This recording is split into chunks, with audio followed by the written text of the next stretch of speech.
Welcome back, everybody. I'm George. Hey, and I am so glad to be here. And as promised, now we are going to publish this.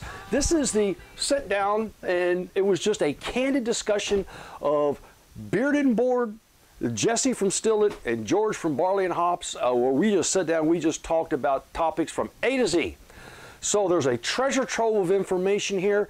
You can get in touch with any of us by commenting below, or I'll even add, if you look in below, I will add the links to both of their websites or their YouTube channels, as well as their logos that will pop up here and there every now and then, just to reinforce the fact that this collaboration is just so important for our community. We don't always agree, which is great, because we all have different processes, but you know what? We're all trying to get to the same results, and that is to be successful and also to help you be successful.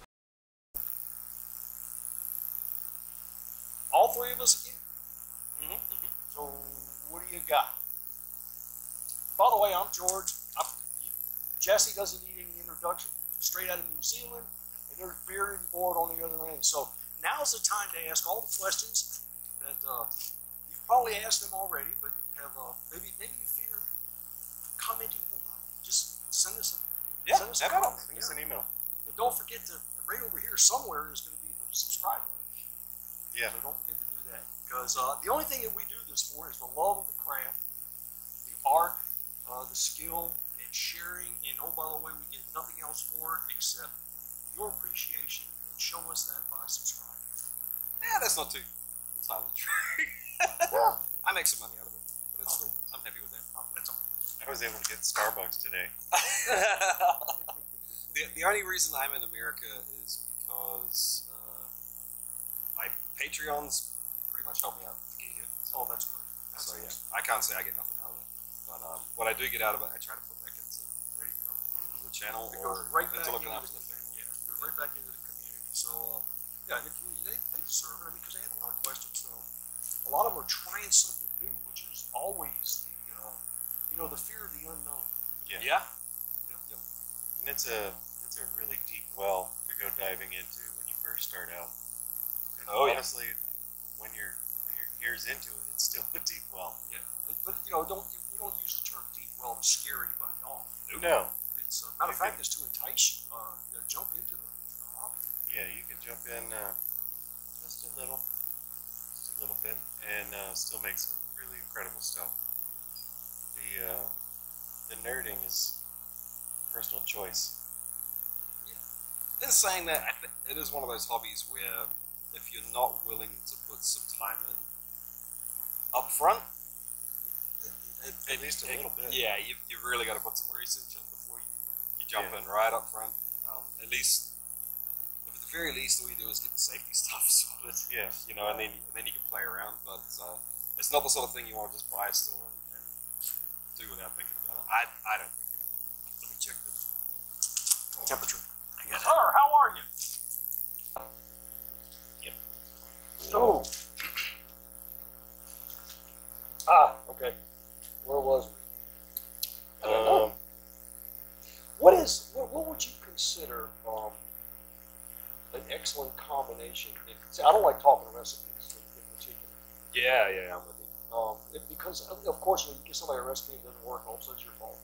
Yeah. But what do you think is probably the best ingredients or choices of constituents, I'd say, in a mash itself that is relatively easy to do, and you get the best bang For me, yeah. smoked grain. Smoked grain?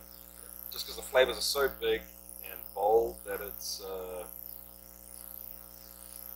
I like things that are big and almost chewy. Like I like oily, thick whiskeys that last in your mouth. Yeah. And I love peat. Commercially, my favorite products are the Isla scotches with heaps of peat. So going after 100% barley, it's basically a base malt, so you don't have to do anything crazy. It's just a simple mash, and then whatever percent of smoke you want. Yeah. I've actually got some Manuka smoked single try malt that for you guys right? to try later on. Yeah. So that would be mine. I mean, I think just barley and corn. Really? Um, I like but this. corn's tricky, man. Like that adds a whole other level of pissing around. Yeah. So for that reason, malted corn, Yes. and then you don't have to mess around with it. You can just treat it like a Just like Like a a baseball. regular malted grain. With the one difference is I don't trust it to convert itself. Right. I gotta have some barley in. I always The use a little barley bit of is barley. always barley is always because of course barley is in almost every recipe. A lot of times it's only there as a conversion. Yeah. To converters, it really lends nothing else to the recipe itself except for that. But that's when you use like flake products.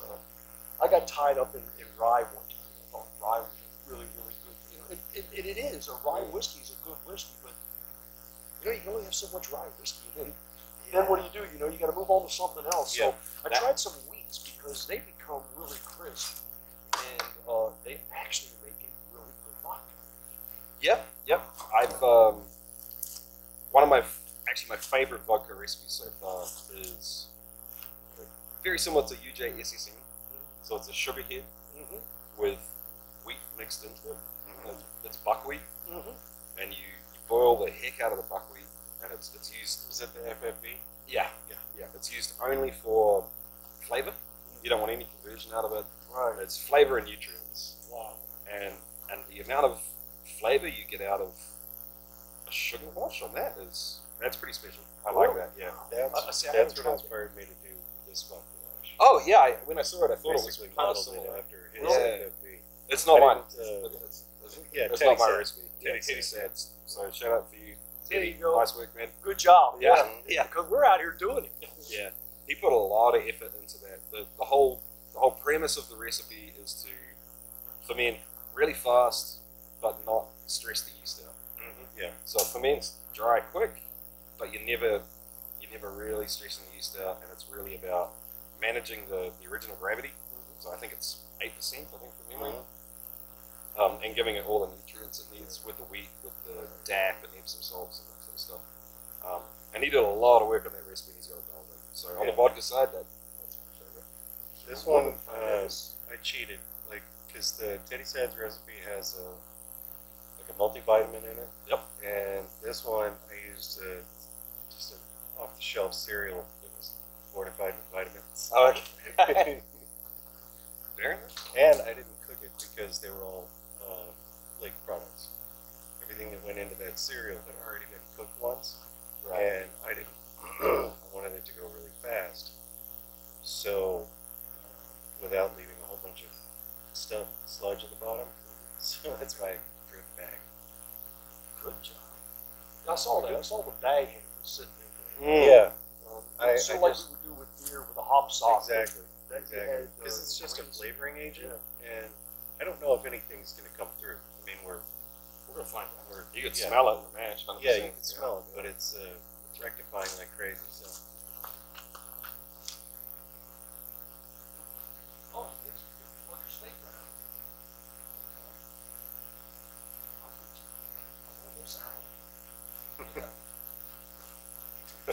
sometimes you got to baby the still. How you doing? Like I said, 172. And for this altitude.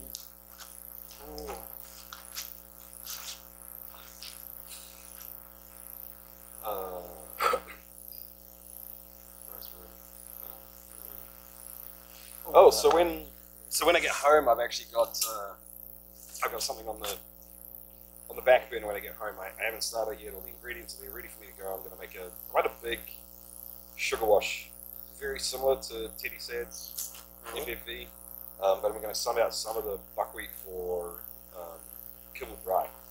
Okay. So I'm kind of going for like a rye wheat vodka. Will it work? I don't know. There's only one way to yeah, find out. we'll find out. Yeah. I say that a lot too. When somebody says, "You ever tried?" Well, no. Go ahead, Give try it a go. Let me Yeah, know how it works yeah, out. yeah, you Save get me back the- to me. Save me the trouble. I got enough to try. Yeah, totally. Do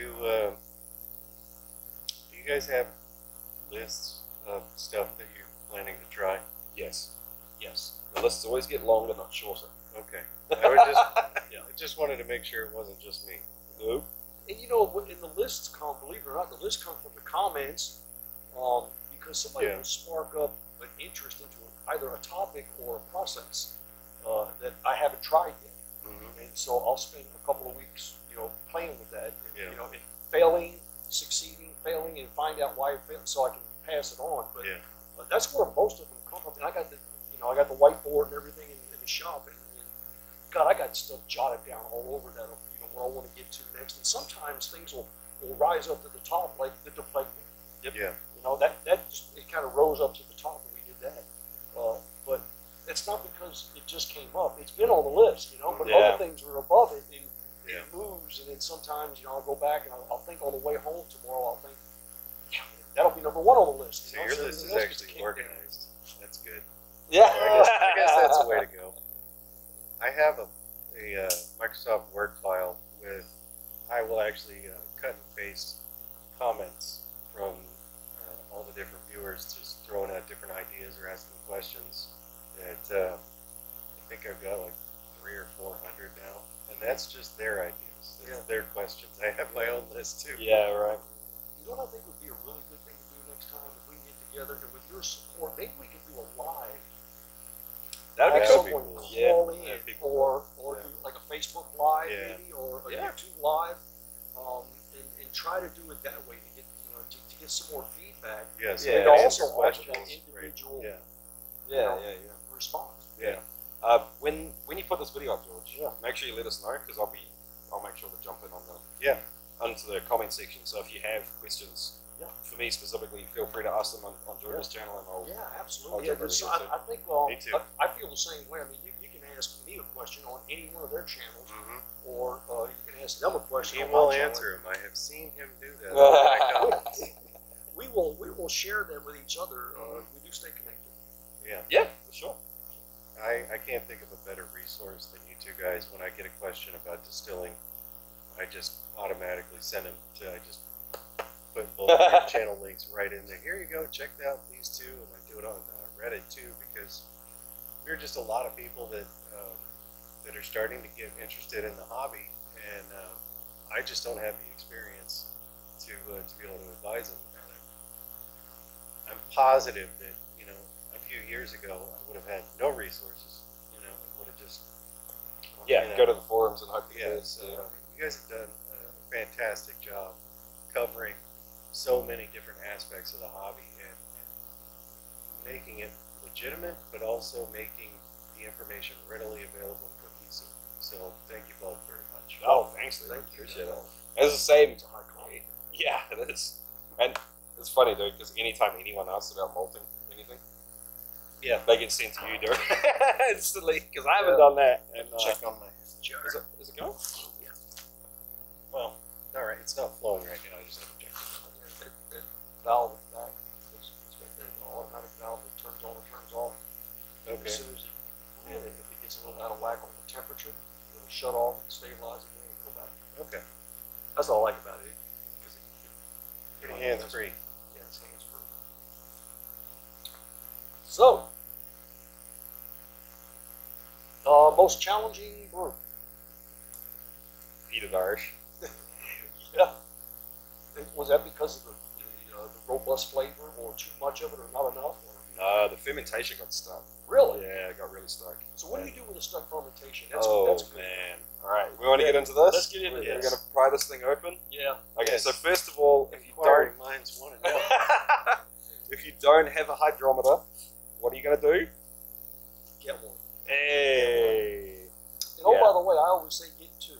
Oh yeah, because you will break them. You're going to break one. If you have one, you'll break it. If Yeah, you you're have two, gonna break one. you'll have two forever. Yeah. I mean, I've broken 3 now, and countless glass. No, the glass. Glass cylinder. Yeah. I got a plastic one because I broke one in chemistry class in high school, and I was just like, had flashbacks of that, and so I have a nice plastic one. Okay, so I you don't can trust get, make sure you get a hydrometer. Yeah. Watch either of our videos to figure out exactly how to read that. It's not rocket science, but believe it or not, it's not intuitive. It actually, you read the scale backwards. It's, a beginning reading is high and a final reading is low. So you can't just take one reading, you need two. Yeah. So ideally before you start fermentation, you really need to take a reading at the beginning to really know what's going on. And then if you think the mash is stuck, if the fermentation's stuck, you need to take another reading, because trying to look at what's happening in the bucket or read bubbles coming out of an airlock. Bubbles coming out of an As a airlock track. is no indication of fermentation.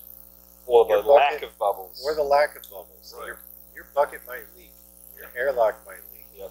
In Maybe most the cases, fermentation has that's the slowed problem. down. It's Yeah. a leaky bucket. Yep. And people are stressing for absolutely no reason. One of the questions I get all Because the that- time, especially for the apple cider, it's done fermenting. It's not bubbling anymore. Is there something wrong with it, or is it done? And It that's only after took 2 that's after days about a or- week or 3 or 4 days. Yeah, and it's the vigorous part of the fermentation only takes about a week. And I should have made this clear in the video, and I'm sorry I didn't. But about a week, and then it quiets down to nothing. But there's a bunch of invisible stuff happening. Yeah. Yep. Let it do its thing. And just to back to that, if you're fermenting something that you're not going to distill, Leave it alone. I'm agnostic on the distilling thing yet, whether or not it's a good thing. But there's a thing called a diacetyl rest. That's what I was trying to say. I still and- pronounce it wrong. Yeah, diacetyl. I don't know which one it is. Pronounce it however you want. Yeah, All the letters are in there. That's all Yeah. that matters. yeah. But the yeast will kick out a bunch of stuff that you don't want in your beverage as they're fermenting. So even when the gravity hits terminal gravity, you want to leave it for a week or whatever you want to do. But the only way to tell if it's fermented as low as it's going to go is to take a gravity reading, wait for a couple of days, take another gravity reading. If it's not changed, then it's either stuck or it's finished. And then you can look at your numbers. Exactly. And if it's in the rough sort of zone of what you're thinking it was going to finish at, Right. you know it's dry. Yep. Right. If And it's you know, way a lot high, of- Yep. then you've got a stuck fermentation. I would also offer that, sometimes you'll drop your hydrometer in and it's finished fermenting. You'll drop it in and it reads 1.012 or 1.5. Then my next question is always going to be, okay, what is your mash made of? Yep.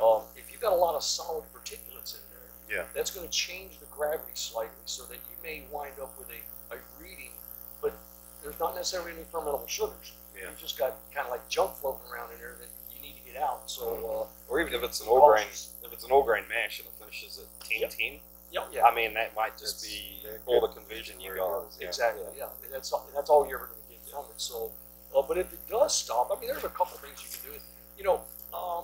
If there's nothing wrong with walking by, in my opinion, and shaking your ferment. Yep. Nothing wrong with that. I wouldn't make it a habit, but if you have a doubt, give it a shake. If it's still you have a challenge, I mean, open up, stir it up. Mhm. And what's the other one that most people fail at? Oh, just before we get to that, if you're making beer, Yeah.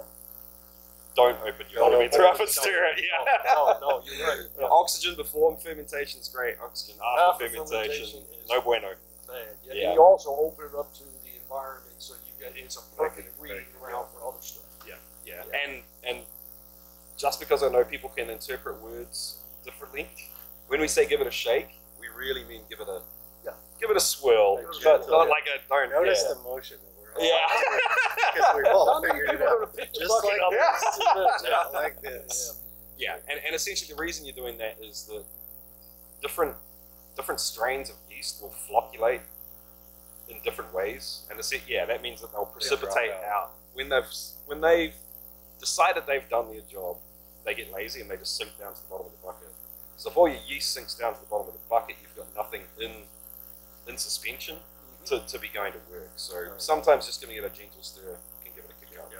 Sorry to interrupt you. No, that's that's a really interesting point, a really important point. And the other one is temperature. Yep. If your yeast are fermenting, and there's always some discussion about what's the perfect temperature. I have found, just for me, 76 degrees seems to be kind of Yeah, it's my not sweet too spot. cold. It's not too Maybe Okay, maybe convert because I he's gotta can't join convert, this. okay. Some people have found that in their particular environment, 80 degrees. But of course, you always bring it down below 90, pitch your yeast, allow things to get started going. but I keep it around 76, and that way you don't get that off-stenchy, Yeah. sulfury odor. Yeah. Now, when it gets cooler, when it gets down to about 70 or below 70, your yeast are really sensitive, and what they do is they stop. I think it depends on the yeast you're using. It does. Yeah, So I've just done the conversion for the guys that use sane units of measurement. You guys do base 10. That's 24 degrees Celsius, which is pretty standard. That's going to terrify a lot of beer brewers. Pretty standard for the distilling world. And I think it does depend on the yeast you use. If I'm using USO5, I'll start at 17 degrees, so significantly cooler than that, and then I'll ramp the temperature up a little bit over time just to keep them going. Baker's yeast, 100%. 24 degrees, so the 22 to 26 is kind of where I like to stay. We talked earlier about Kvike. You're doing Kvike? I don't know, man. You just let it do its thing. There's no limit to that. Yeah, but a lot of times it's just, if you just take it, just Oh, sorry. understand it. Oh, that's all right. I mean, we can just... Oh.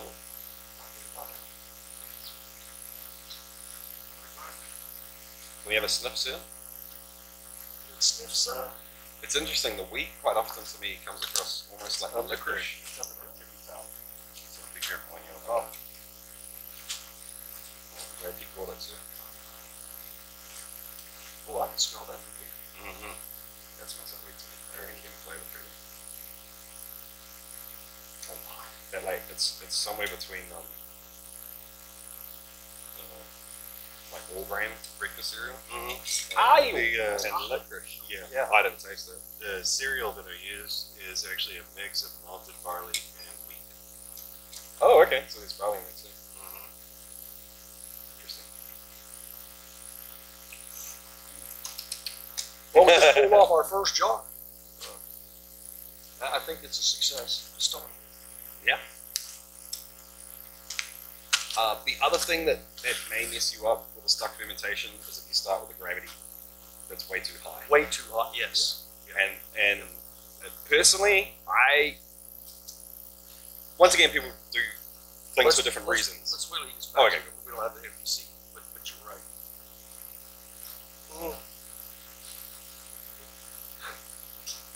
Ooh.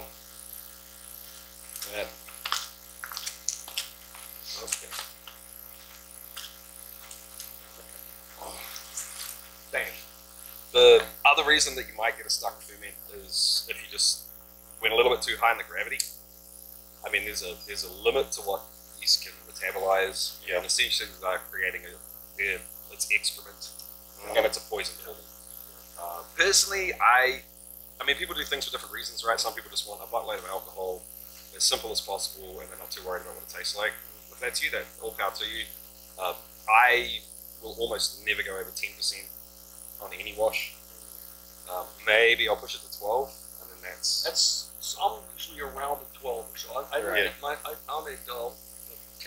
1.090 Right. is about my limit, and I talk about that a lot on a lot of the videos. People ask me why. I said, well, that's what I've chosen. That's my Fair point, my data point that I use that I have found that I can be most successful with. But you're right. I put 18 pounds of sugar in 5 gallons of water. Yeah. Good luck. You know, if you get high enough, you'll just literally kill the yeast. before it just literally the osmotic pressure will just kill it. Yeah. So The highest yeast tolerance or alcohol tolerant yeast is like what, 21%. Something like the that. champagne yeasts and things like that. And there are ways to ferment that high Yes. and make a clean product. There it is. The best example I've seen of it so far is wines are interesting, but a lot of those, like especially red wine, gets quite hot for me. You get a lot of higher alcohols in it. Yeah. The best example I've found so far is Superstition Meadery in I remember that video. in Prescott, Arizona, and they were fermenting up to 16, 17 degrees, clean, just totally clean. It's 'cause Interesting it's a fruity esters. weird like nutrient addition. Oh, dude, they were doing schedule. they were doing all sorts of crazy things. I did a staged fermentation to get a high ABV, but at one point it worked at that point, you're making fuel. You're not making anything to drink. You know? Yeah. And that is just More introduce the sugar and about half the sugar you need.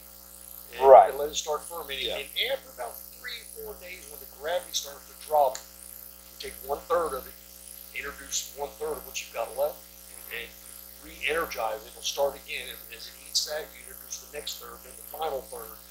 And sometimes, if you're fortunate, your temperatures are right and everything else works out, you can squeak out 19 or 20% ABV. But you're not gonna do that every time. Yeah. But when you do, just remember when you do that, you're making pure alcohol at that point, which is fuel. Yeah. You've gasoline. lost the character of Yeah. the craft and the character of what you're drinking. I mean, I think there's definitely a place for as little flavor as possible. If you're going to then go and make gin, for example. Yeah. If you just want a super clean, I mean, personally, I like vodka that tastes like something. Yeah. And I've yet to meet a vodka that doesn't taste like something. I think the neutral, Depends on It's what your a- term of a neutral is. relative Yeah. thing. It is. Like, for example- Everybody's got their own Yeah, definition totally. of Yeah. neutral. Yeah. Like the FFE, last time I ran it, that was at 94%. It wasn't quite as high as it could be. There's a buttload of wheat flavor in that still. And I like that. But I can see why, especially for something like gin, or if you're certain liqueurs, you might want to just start with a completely clean slate. Yeah, absolutely. I mean, I get it. Blank canvas. A blank canvas, yes. Well said, sir. I know that I had gotten that there's a portion of the distilling community that said that neutral. The definition in industry is neutral means it has a balanced pH. Right. It's not acidic and it's Yeah. not base. It's 7. Yeah. So if you want to use that as a guide, I mean that's one thing. But again, all this stuff is really a guide. Yeah. Oh, there's another good point too. We didn't talk about pH for stock fermentations. Yeah. I mean,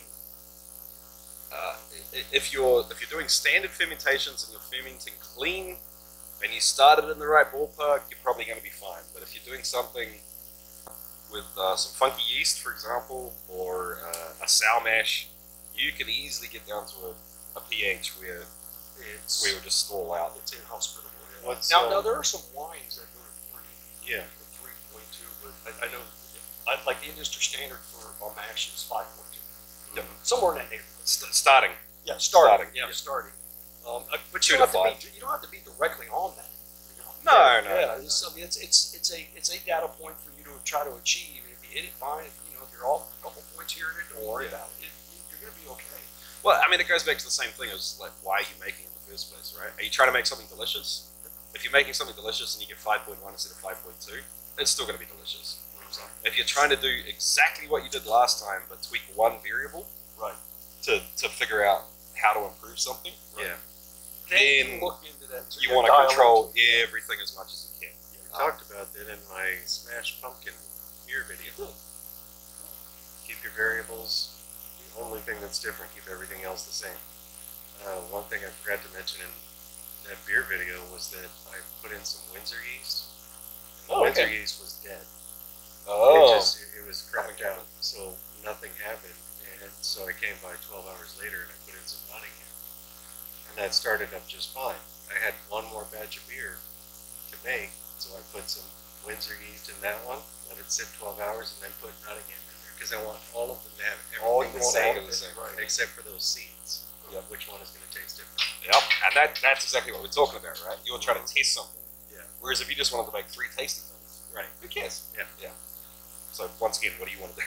It's How deep do you want to go into the nerd hole? Yeah. Or I always say there's no right way to do the wrong thing. So, yeah, George, I know that you got to heat it up to 170 degrees. I just figured if I put a blowtorch on the outside, come on, you're not gonna change physics, science, chemistry. You're not gonna change it. So there's no right way to do the wrong thing. Don't try to outthink it. We often laugh about it. It's a 10th grade science project. Yeah. You give it to a 10th grader, and I mean, my gosh, they're successful. They're successful because they're not questioning their learning. Right. Give it to an adult, and We all think we unfortunately, know better and we can do this. unfortunately, or try that. we go off the beat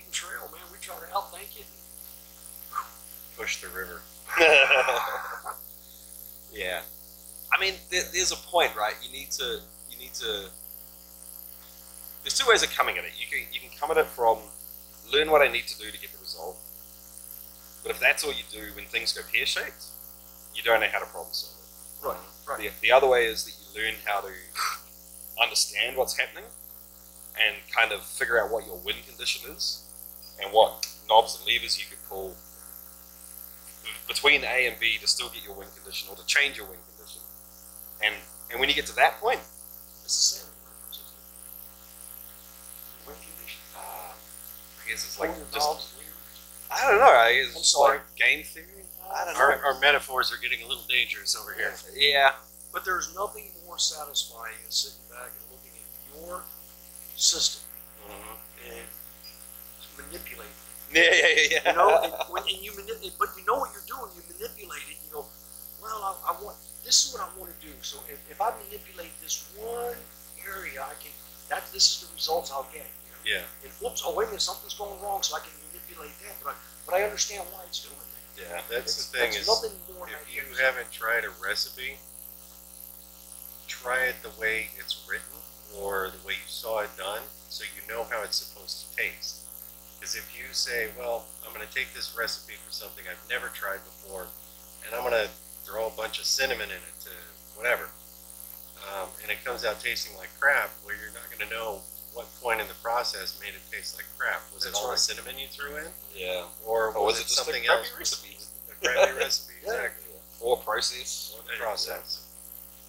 Hang on. Okay, we're running out of lights. Oh, it's 6:30. It's just about time to make dinner. You know, I get all the time, you know, what influences ABV? You know, and so running my still, you know, what influences it? So I got to do something to the mash so I can get a higher proof. You know?